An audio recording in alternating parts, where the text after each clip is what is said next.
دوستو، ہم میں سے بہت سے لوگ ایک عجیب غلطی کرتے ہیں۔ ہم دوسروں کے سامنے اپنی خامیوں کا اشتہار بن جاتے ہیں۔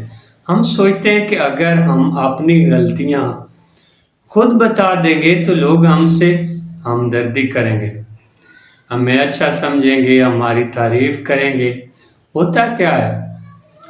وقتی طور پر ہمدردی مل تو جاتی ہے، لیکن لوگ دل ہی دل میں ہم سے دور ہونے لگتے ہیں۔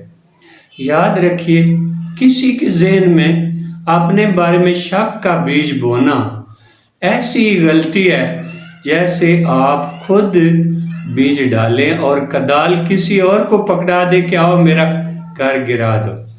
اپنی خامیوں کی تشہیر کر کے ہم خود دوسروں کو دعوت دیتے ہیں کہ وہ ہمیں کم سمجھیں۔ جتنا ہم اپنی کمزوریاں دوسروں کے سامنے دہراتے ہیں، اتنا ہی ہم اپنی عزت کا گراف خود نیچے لے جاتے ہیں۔ دوستو، اپنے بارے میں اچھا گمان رکھنا ضروری ہے، لیکن اگر کبھی آپ یہ نہیں کر سکتے تو کم از کم لوگوں کو اپنے بارے میں اچھی رائے بنانے دیں۔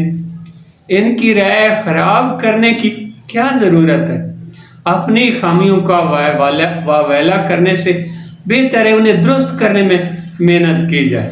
اگر کوئی خامی ایسی بھی ہو جو بدلی نہیں جا سکتی، تب اسے ہر کسی کو بتانا ضروری نہیں، لوگ خود دیکھ لیں گے۔ آپ کو اعلان کرنے کی کوئی ضرورت نہیں۔ یاد رکھیے، دوسروں کے سامنے اپنی کمزوری بیان کرنا اپنی طاقت کمزور کرنے کے برابر ہے۔ خاموشی سے خود کو ٹھیک کرنا یہی اصلی ذہانت ہے۔